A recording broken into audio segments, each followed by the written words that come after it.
You're welcome to my YouTube channel. Subscribe to this if you are joining me for the first time.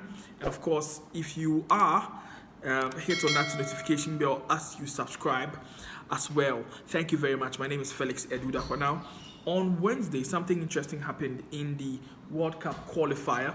Brazil were playing as host to Argentina in the World Cup qualifying series game that was hosted at the Maracanã Sports Stadium. The whole game was at a crossroads because at a point in time, the game had to be halted for 30 good minutes. The delays were caused by a brawl that occurred in the fans as the Argentines were being targeted of a sort, and then they were brutalized by the Brazilian police. Now, some players on either side tried to calm the situation. We saw the likes of Emiliano Martinez, who went into the fans and pleaded with the law enforcement to stop the violence that was happening as the clash was ongoing. Leo Messi also took a bold step of walking his players, his teammates, off the pitch because he could not stand what was happening. He could not look on and see this happening. As captain of the side, he had to do something. Now, the Brazilian Football Federation is going to face punishment because according to Article 17 of the FIFA Disciplinary Code, it reads that host clubs and associations are responsible for order and security in both around and the stadium before, during, and after the matches. As this incident has occurred, it means that one, the security in the stadium got loose before the game, the security in the stadium got broken during the game, and they lost control certainly after the game. It means that the World Football Governing Body, FIFA, is going to now conduct an investigation into what happened into it. And if, I'm saying if, because when it happens, we'll talk about when, punishment will be given, such as fines, playing games in an empty stadium, and then of course playing in a neutral ground, or even having points deducted. That would be one of the worst because Brazil currently, they are sixth on that table with only 6 teams going to go through automatically, with the 7th going to play an intercontinental playoff. Argentina won that game due to Nicolas Otamendi. I've mentioned that already because in fact the whole game was not the subject. The subject was the brutality that was happening in the stands, the fact that people were brutalized, and certainly this is not something that's good for football. We need to sit down, we need to discuss this in details. A kind of an encounter between Rodrigo, the goals, and Leo Messi. That one's also subject to another conversation altogether. There are reports that Rodrigo was calling out Messi as a coward as he decided to lead his team away from the pitch and not to play. There have been long-standing arguments about who is the greatest footballer of all time. The Argentines, they think it's Leo Messi. A section of them also will vouch for Maradona on any day. And the Brazilians, they have no argument about it. For them, it's Pelé. Now, this is a rivalry that's supposed to be in football.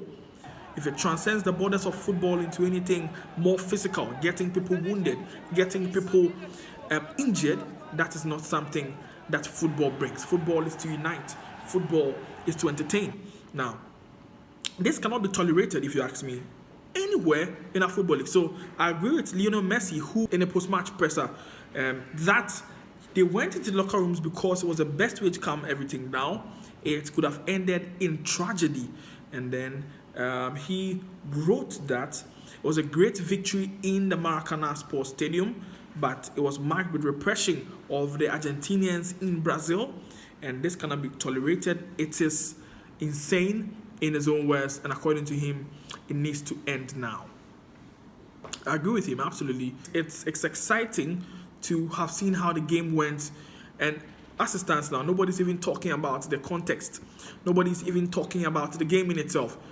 All that surrounds the game is what we are looking at and what we are talking about today. Now, there's also another perception to this. Now, in that same build-up, Angel Di Maria, as we rightly call him, also appears in a video to have spat on a Brazilian fan as he walked through the tunnel. Don't forget that Joe Linton was sent off after he shoved Rodrigo de Paul around the 80th minute. And a very interesting fact about this is that this game ended with 42 fouls.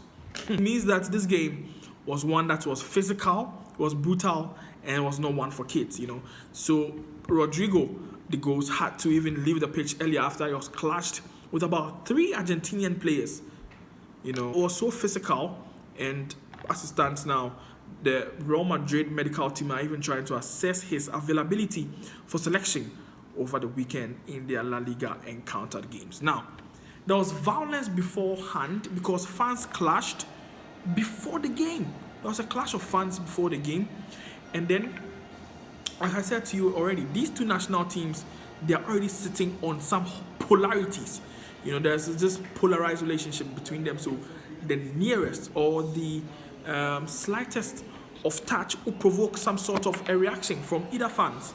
You know, and this was what happened at the Maracanã Sports Stadium. Not so delightful to see. Okay, thank you very much for joining this brutality issue, which occurs in every part of the world. It's not something that's good to write home about. It doesn't tell the good story of football, and it should be condemned as well.